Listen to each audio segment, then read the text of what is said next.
Hello friend, आज हम बात करेंगे रासायनिक मिश्रण का वियोजन। अब यहाँ से जो सबसे पहले अपन पॉइंट की बात करेंगे, अपन ने पढ़ा था लास्ट पॉइंट में रासायनिक मिश्रण क्या होता है। किसी ध्रुवण गुणक यौगिक के दो समअवयवी रूपों का सममोलर मिश्रण क्या कहलाता है? रासायनिक मिश्रण। ठीक है। अब उसमें अपन कहते हैं कि एक तो दक्षिण ध्रुवण गुणक होता है, एक वाम ध्रुवण गुणक होता है। दोनों उसमें उपस्थित होते हैं। जितना भाग डी होता है उतना ही भाग क्या होता है? एल। तो उसको अपन क्या कहते हैं? रासायनिक मिश्रण। अब यहां से अपन कहते हैं कि माना कि कोई रासायनिक मिश्रण है तो उसको अपन अलग अलग करना चाहते हैं कि दक्षिण ध्रुवण गुणक को अलग कर दें, वाम ध्रुवण गुणक को अलग कर दें। क्या यह संभव होता है या नहीं होता? तो इसका जो पृथक्करण है, डी और एल रूपों को अलग अलग अपन बांटना चाहते हैं, अलग अलग सेपरेट करना चाहते हैं, तो उसको आसानी से सेपरेट नहीं कर सकते। इसके लिए कुछ विशिष्ट विधियां आवश्यक होती हैं, अपनानी पड़ती हैं। अब कौन कौन सी विधियों की अपन बात करेंगे वो देख लें। सबसे पहली आती है जिसको अपन कहते हैं, पहली विधि आती है यांत्रिक वियोजन। फर्स्ट विधि के बारे में अपन बात करेंगे। कौन सी विधि है? इसको अपन क्या कहते हैं? यांत्रिक वियोजन। यांत्रिक तरीके से सेपरेट करना। अब यहां से अपन कहते हैं कि इसके बारे में सबसे पहले बताया था लुईस पाश्चर नामक वैज्ञानिक ने बताया था। ये जो विधि है मुख्य रूप से क्रिस्टलीय ठोस, अगर पदार्थ ठोस होगा या क्रिस्टल होगा तो ही उस पर लागू होगी। अगर क्रिस्टल नहीं है तो उस पर ये लागू नहीं होती। तो यहां से कहते हैं कि यांत्रिक वियोजन के बारे में किसने बताया था? लुईस पाश्चर ने। ये मुख्य रूप से क्रिस्टल या क्रिस्टलीय ठोसों पर एप्लीकेबल होती है, लागू होती है। यहां पर कहते हैं एक डी रूप है, एक एल रूप है। इन दोनों का जो रंग है, ये अलग अलग रंग के क्रिस्टल होते हैं रासायनिक मिश्रण में, जिनको आसानी से चुन करके, मतलब हाथ से चुन करके अलग अलग किया जाता है। जैसे इसके क्रिस्टल माना कि रेड कलर के हैं, इसके क्रिस्टल नीले कलर के हैं, ब्लू कलर के, तो दोनों को अलग अलग कलर को धीरे धीरे अपन चुन चुन करके अलग अलग सेपरेट कर दें। लेकिन अगर कोई भी यौगिक क्रिस्टल नहीं है, ठोस नहीं है, तो उसको अपन यांत्रिक विधि द्वारा सेपरेट नहीं कर सकते। ठीक है। तो ये जो विधि है क्या कहलाती है? यांत्रिक वियोजन। तो अपन कह सकते हैं इसके बारे में लुईस पाश्चर ने बताया था। ये मुख्य रूप से क्रिस्टलीय ठोसों पर लागू होते हैं, क्योंकि अपन को पता है कि यहाँ डी और एल रूप भिन्न भिन्न प्रकार के या भिन्न भिन्न रंग के क्रिस्टल्स होते हैं, जिनको हाथों से चुन करके अलग अलग किया जाता है। लेकिन यह विधि अधिक उपयुक्त नहीं होती, क्योंकि इसमें डी और एल रूप को सेपरेट करने के लिए अधिक समय की आवश्यकता होती है, क्योंकि हाथों से अगर चुनेंगे तो बहुत ज्यादा टाइम लगेगा। इसके अतिरिक्त ये केवल ठोसों पर ही लागू होती है। तो ये स्थिति क्या है? इसको अधिक उपयुक्त नहीं बनाती। तो अपन कह सकते हैं कि यह विधि अधिक यूज में नहीं आती। ठीक है। ये तो हो जाता है यांत्रिक वियोजन। उसके बाद अपन बात करेंगे नेक्स्ट विधि के बारे में। दूसरी जो विधि है वो कौन सी आती है, जिसको अपन क्या कहेंगे? दूसरी विधि अपने पास आती है जिसको अपन कहते हैं जैव रासायनिक विधि। अब जैव रासायनिक विधि में क्या होता है वो अपन देखें, कौन सी कंडीशंस अपन को निकल के आती हैं।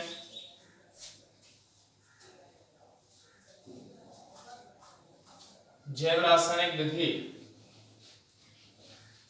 दूसरी विधि कौन सी है? जैव रासायनिक विधि।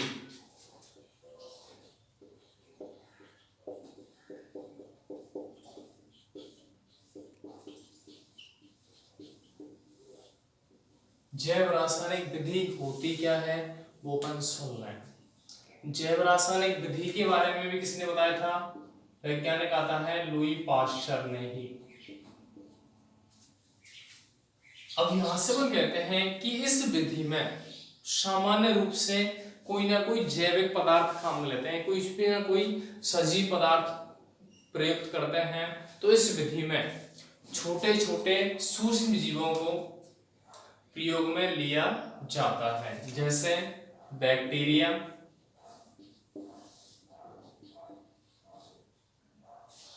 यीस्ट है, फफूंद, ये क्या होते हैं? छोटे छोटे सूक्ष्म जीव।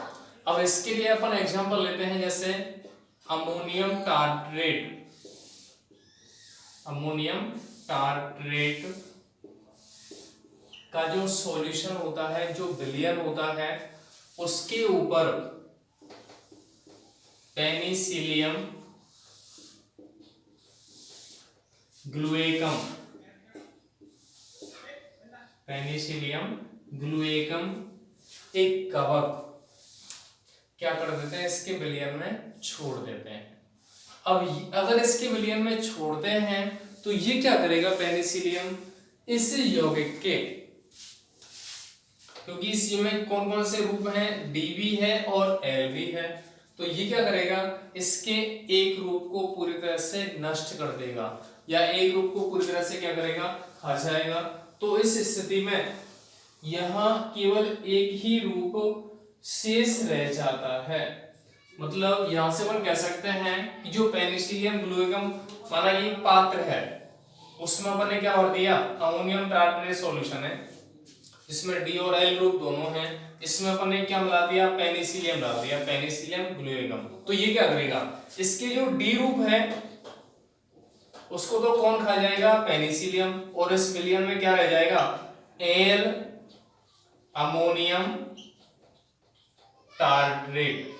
मतलब क्या हुआ? इस रासायनिक मिश्रण के एक भाग को, एक रूप को ये वाला कवक खा गया, तो उस विलयन में कौन सा रूप बचा? केवल एल। तो यह जो विधि है वो क्या कहलाती है? जैव रासायनिक विधि। हमें पता है एल अलग हो गया, डी अलग हो गया, लेकिन अपन ये कहें कि इस विधि में हमारे पास पहले दोनों थे, डी और एल मिक्स थे, लेकिन उसके बाद ये अगर खा गया तो केवल क्या बचा? एल।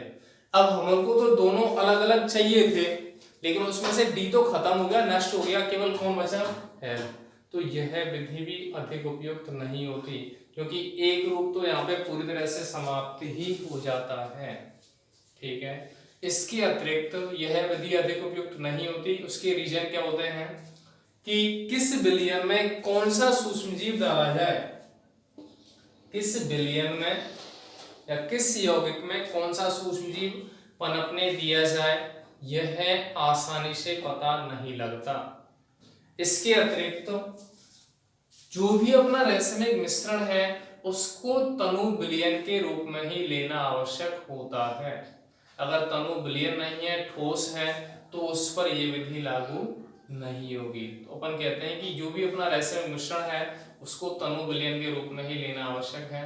इसके अतिरिक्त एक रूप यहाँ से पूरी तरह से समाप्त हो जाता है तो यहाँ से हानि होती है, तो यह विधि भी अधिक उपयुक्त नहीं होती।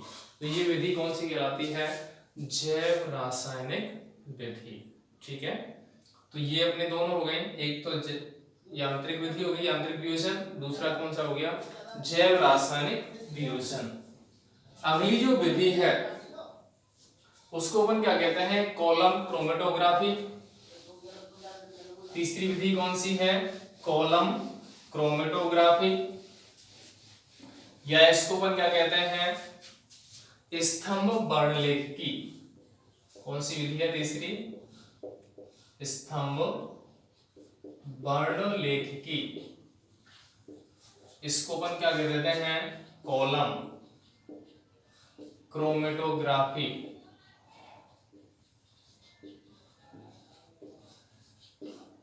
कॉलम क्रोमेटोग्राफी कहते हैं। अब यहां से क्या होता है? इस विधि में अपन को पता है एक पात्र है जिसमें रासायनिक मिश्रण उपस्थित है। क्या उपस्थित है इसमें? रासायनिक मिश्रण, जिसमें डी रूप भी है और एल रूप भी है, दोनों है। इस मिश्रण में एक अधिशोषक पदार्थ, क्या ले रहे हैं अपन, अधिशोषक। इस रसायनिक मिश्रण के विलयन में हमने क्या डाल दिया, एक अधिशोषक। तो यहां से सुन लें, अधिशोषक का मतलब क्या होता है, वह पदार्थ जिसकी सतह पर किसी अन्य पदार्थ का जमाव हो जाता है, केवल सतह पर, ना कि अंदर। क्या कह रहे हैं, दोबारा सुन लें, वह पदार्थ जिस पर किसी अन्य पदार्थ का जमाव हो जाता है उसको अपन कहते हैं अधिशोषक। और वह प्रक्रिया जिसके अंतर्गत एक पदार्थ दूसरे पदार्थ की सतह पर संचित होता है, उस प्रक्रिया को क्या कहते हैं, अधिशोषण। क्या कह रहे हैं अपन, अधिशोषण कहेंगे। तो यहां से सीधा सा है, अधिशोषक है, इसके ऊपर क्या होगा, जमाव होगा, और वह प्रक्रिया जिसके अंतर्गत एक पदार्थ पर दूसरे पदार्थ का क्या हो जाए, जमाव हो जाए, तो उस प्रक्रिया को अपन क्या कहते हैं, अधिशोषण कहते हैं। अब यहां से सुन लें कि यहां क्या होता है कि इसमें अपन ने रासायनिक मिश्रण लिया, उसमें अपन ने अधिशोषक पदार्थ लगा दिए। अब यहां से क्या होगा, ये जो कण है, इसमें रासायनिक मिश्रण के जो कण हैं, दो रूप हैं डी और एल, वो क्या करते हैं, इसकी सतह पर क्या करते हैं, गति करते हैं, गति करते हैं। जैसे अपन कहते हैं कि पानी लिया अपन ने, उसको नीचे के सिरे पर से उसमें नीचे एक कागज का टुकड़ा स्पर्श कराते हैं। माना कि एक कागज का टुकड़ा है, उसको एक पात्र जिसमें पानी लिया उसको क्या करते हैं, टच करते हैं, तो धीरे धीरे क्या होगा, वो जो जल है वो ऊपर की ओर चढ़ेगा। उसका मतलब धीरे धीरे जो कागज का टुकड़ा है वो गीला होता जाएगा, नम होता जाएगा। तो अपन क्या करें कि जो जल के कण है वो धीरे धीरे ऊपर की ओर गति करते हैं। उसी प्रकार अपन कह रहे हैं अधिशोषक पदार्थ लिया, इस विलयन में क्या है, रासायनिक मिश्रण। तो यहाँ पर मैं जैसे इसको अधिशोषक कर रखा है, तो रासायनिक मिश्रण उपस्थित डी और एल रूप वो धीरे धीरे इसके ऊपर क्या करते हैं, गति करते हैं। क्या करेंगे, गति करेंगे। लेकिन यहां से अपन देखें, दो रूप हैं डी और एल, तो एक रूप ज्यादा गति करेगा और दूसरा रूप कम मात्रा में गति करेगा। वह रूप जो अधिक मात्रा में गति करता है तो वो तो ऊपरी सतह पर, ऊपरी सिरे पर संचित हो जाएगा, और जो दूसरा रूप है वो निचले सिरे पर संचित हो जाएगा। मतलब इस माना कि इस जगह कौन संचित हो गया, डी रूप, इस जगह कौन आ गया, एल। इसके लिए बताया था, शुरुआत में एग्जांपल लिया था किसका, कैम्फर। इस विलयन में क्या है, कैम्फर है, जिसमें डी और एल दोनों हैं। कैम्फर का मतलब होता है कपूर, कपूर होता है। इसके अतिरिक्त यहाँ जो अधिशोषक पदार्थ है वो क्या लिया था, डी लैक्टोज। लैक्टोज दुग्ध शर्करा होती है, दूध में पाई जाने वाली शर्करा होती है। तो अधिशोषक के रूप में क्या लिया था, लैक्टोज, और विलयन किसका था, कैम्फर का। तो जैसे इसको अपन ने डाला तो एक रूप तो इसका क्या होता है, अधिक गति करता है, तो ऊपरी सतह पर संचित हो गया। दूसरा रूप कम मात्रा में गति करता है तो वो नीचे की तरफ हो गया। तो यहां देखो, एक तो यहां तक सीमित है, एक यहां तक सीमित है, तो दो अलग अलग पार्ट हो गए। एक पार्ट में डी रूप, एक पार्ट में एल रूप। इन पार्ट को अपन क्या कहते हैं, स्तंभ। यहाँ पर दो स्तंभों का निर्माण हो जाता है, जिसको अपन क्या कहते हैं, कॉलम। तो इस विधि से जैसे इसमें संचित हो गया है, फिर क्या करेंगे, धीरे धीरे अलग अलग विधियों के माध्यम से जो रूप नीचे होता है उसको अपन बाष्पन विधि से पृथक कर लेते हैं, अलग कर लिया एक पात्र में, और जो रूप दूसरा रहेगा उसको बाद में वो धीरे धीरे क्या होगा, नीचे की तरफ आएगा, उसको आस्वन विधि के माध्यम से पृथक किया जाता है। तो ये सीधी सी बात है। स्तंभ क्रोमेटोग्राफी का मतलब है रासायनिक मिश्रण के विलयन में एक अधिशोषक पदार्थ रख देते हैं, खड़ा रखते हैं। अब जैसे इसको रखा तो वहां पर डी और एल रूप भिन्न भिन्न वेग से अधिशोषक पृष्ठ पर गति करते हैं।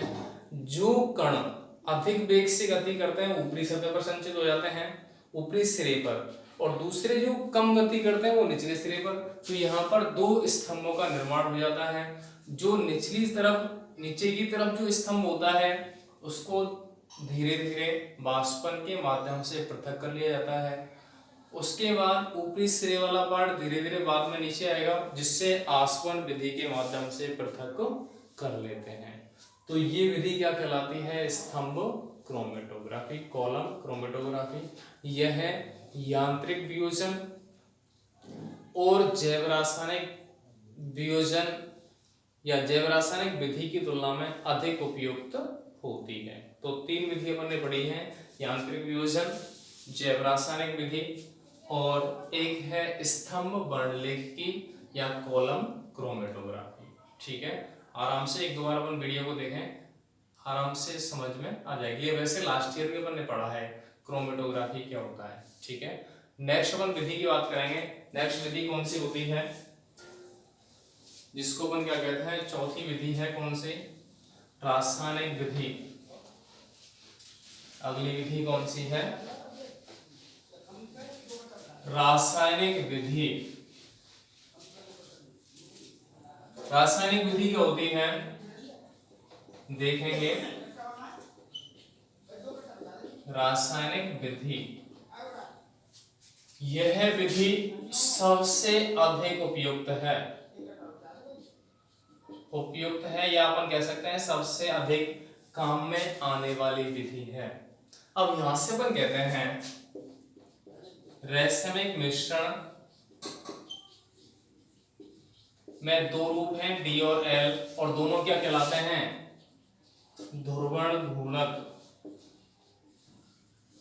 ध्रुवण घूर्णक जो यौगिक होता है उसमें उपस्थित या उस यौगिक के दोनों जो रूप हैं परस्पर प्रकाशिक समावयवी होते हैं, और प्रकाशिक अगर समावयवी हैं तो उनके भौतिक और रासायनिक गुणधर्म कैसे होते हैं? समान होते हैं। लेकिन प्रकाशिक गुणधर्म भिन्न भिन्न होते हैं। क्या कह सकते हैं अपन? ध्रुवण घूर्णक यौगिकों के भौतिक और रासायनिक गुणधर्म समान होते हैं, लेकिन प्रकाशिक गुणधर्म भिन्न होते हैं, तो उनको अपन आसानी से पृथक नहीं कर सकते। लेकिन हमने पढ़ा है कि जो विब्रिम समावयवी होते हैं, विब्रिम जो समावयवी हैं वो एक दूसरे के प्रतिबिंब रूप नहीं होते, इसलिए उनके भौतिक गुण भिन्न भिन्न होते हैं। अगर भौतिक गुण भिन्न हो गए तो उनको आसानी से भौतिक विधियों के माध्यम से ही पृथक किया जा सकता है। तो यहां से हम क्या करते हैं, जो रूप है प्रतिबिंब रूप, उसको अपन चेंज करते हैं किसमें? विब्रिम समावयवी। विब्रिम समावयवी में चेंज करेंगे तो विब्रिम समावयवी क्या होते हैं? भौतिक गुण भिन्न, भौतिक गुण अलग अलग होते हैं, तो इसके लिए कौन सी विधि काम लेते हैं? भौतिक विधि। और भौतिक विधि में कौन कौन सी काम आती है? जैसे आसवन है, क्रिस्टलन है। भौतिक विधि जो है जैसे आसवन है, क्रिस्टलन है, उसके माध्यम से डी और एल दोनों रूपों को अलग किया जा सकता है। तो सीधा सा पॉइंट यह है कि जो प्रकाशिक सक्रिय यौगिक है या ध्रुवण घूर्णक यौगिक हैं वो परस्पर प्रतिबिंब रूप होते हैं, प्रतिबिंब समावयवी होते हैं, तो उनके भौतिक और रासायनिक गुणधर्म समान होते हैं, लेकिन प्रकाशीय गुण डिफरेंट होते हैं, तो उनको आसानी से सेपरेट नहीं कर सकते। इसलिए उनको विब्रिम समावयवियों में परिवर्तित किया जाता है, जिससे कि उनके भौतिक गुणधर्म भिन्न हो जाएं, और भौतिक गुणधर्म भिन्न हो जाएंगे तो उन्हें भौतिक विधियों के माध्यम से अलग अलग किया जा सकता है। एक डी रूप बन जाएगा, एक एल रूप प्राप्त हो जाएगा। इस वजह से यह विधि सर्वाधिक उपयुक्त मानी जाती है। तो ये चारों विधियां हो गई कौन कौन सी? यांत्रिक वियोजन, जैव रासायनिक विधि, कॉलम क्रोमेटोग्राफी, स्तंभ वर्णलेखी, और चौथी कौन सी है? रासायनिक विधि। तो तो ये अपना हो गया रासायनिक मिश्रण का वियोजन। तो रासायनिक मिश्रण अपना कंप्लीट हो गया। रासायनिक मिश्रण क्या होता है, रासायनिकरण क्या होता है, रासायनिक मिश्रण का वियोजन क्या होता है, ये अपना पॉइंट कंप्लीट। और बात करेंगे नेक्स्ट टाइम नेक्स्ट टॉपिक के साथ। धन्यवाद।